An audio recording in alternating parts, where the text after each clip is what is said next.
Subscribe to the channel and comment down below saying I subscribed to enter this month's shoutout giveaway. The Black Lives Matter movement notched a win in Silicon Valley this week, turning police use of facial recognition technology into a litmus test for big tech's support of civil rights. Now everyone protesting for police reform needs to hold the companies to it. Like dominoes in a lineup of corporate public relations stunts, first IBM, then Amazon, and finally Microsoft, at a Washington Post Live event, said they won't sell or would, at least, pause police use of their facial recognition technology until there are federal laws on the matter. Never mind that none of these companies were major players in the police facial recognition market. Microsoft admitted it has never sold the tech to the U.S. police. One tech giant is refusing to sell its facial recognition technology to the police until federal regulations are put into place. But civil rights leaders and privacy advocates I've spoken to this week tell me that what they need is for big tech to stop arresting their legislative efforts to make the technology off limits. So far, Silicon Valley's record has put it mostly at odds with groups like Colors of Change, the NAACP, and the American Civil Liberties Union. In fact, a Microsoft employee in Washington state wrote a new law on facial recognition software opposed by many civil rights.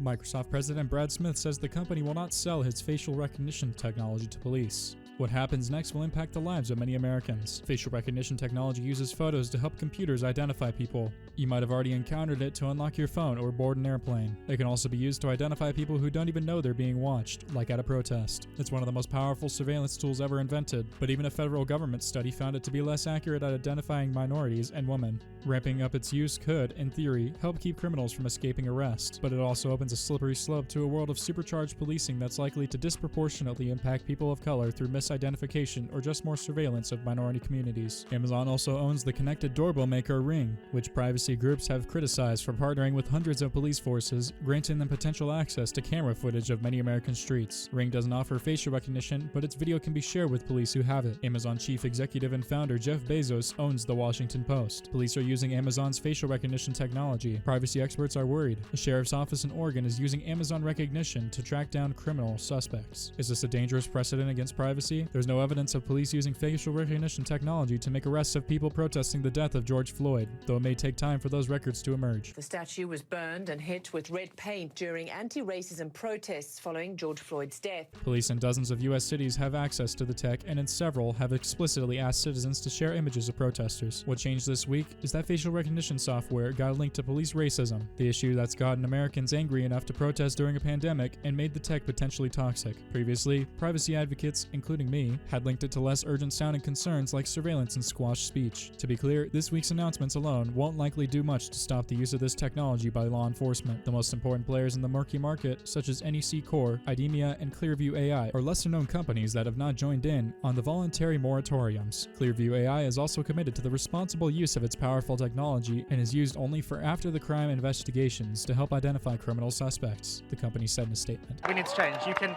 There is an enemy at the moment. The enemy is racism, and we can do something about it. We can't necessarily do something about coronavirus, but we can do something about this. NEC said its technology could combat racism by helping to correct inherent biases, protect privacy and civil liberties, and fairly and effectively conduct investigations for social justice. IDEMIA didn't immediately reply to the request for comment. The only thing that's really going to stop police from using the tech is new laws. That's why the announcements by IBM, Amazon, and Microsoft were a success for activists, a rare retreat by some of Silicon Valley's biggest names over a key new technology. This came from years of work by researchers including Joy Buolamwini to make the case that facial recognition software is biased. A test commissioned by the ACLU of Northern California found Amazon software called Rekognition misidentified 28 lawmakers as people arrested in crime. That happens in part because the data systems are trained on data sets that are themselves skewed. Federal study confirms racial bias of many facial recognition systems, cast doubt on their expanding use. Yet opponents of facial recognition technology say the problems go far beyond bad software. Yes, accuracy disparities mean already marginalized communities face the brunt of misidentifications, said Buolamwini, who founded an organization called the Algorithmic Justice League. But the point isn't just that facial recognition systems can misidentify faces, it's that the technology itself can be used in biased ways by governments or corporations. For example, more cameras could be pointed at minority neighborhoods, used to target immigrants or even people who join protests about police brutality. Researcher Joy Buolamwini has uncovered racial and gender bias in facial analysis tools. Buolamwini has asked tech companies to sign a pledge that they would prohibit the use of their technology in contexts in which lethal force may be used, including by police or the military. So far, none of the big ones have.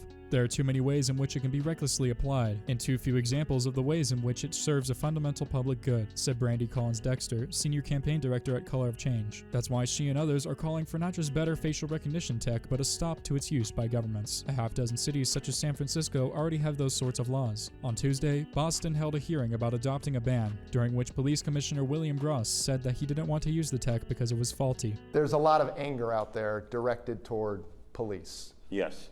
Is it justified?